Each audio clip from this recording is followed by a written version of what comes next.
Humpty Dumpty had a great bash, and Humpty Dumpty was left with no cash. All the professionals and all the taxmen couldn't put Humpty together again. I'm sure you don't want to be a Humpty Dumpty, right?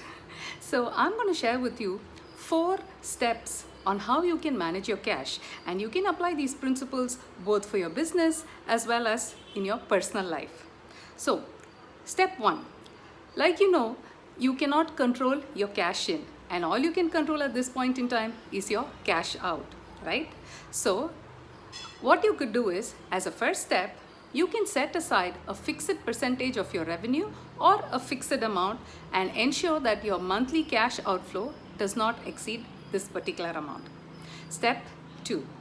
Classify your cash out as highly essential, essential, and non-essential. Step 3. Step 3 is to prioritize your cash payout. So on what basis do you prioritize?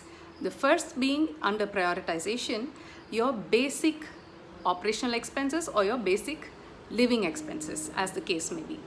And then your legal payouts like your income tax, your GSTs, and so on. Third are your reserves. When I say reserves, it's like liquid reserves, like it could be a fixed deposit or a liquid fund and so on, so that in case of an emergency, you have enough liquidity to liquidate it at the earliest possible situation.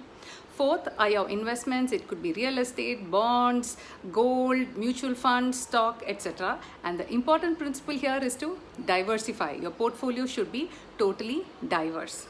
And last, under prioritization, are your any other generic expenses that you may think, and if you have sufficient cash flow, then you can play around with it.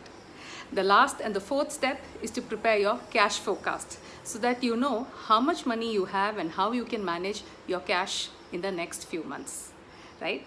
So all the best with you managing your cash in this situation. Until later, bye from me, Sangeeta.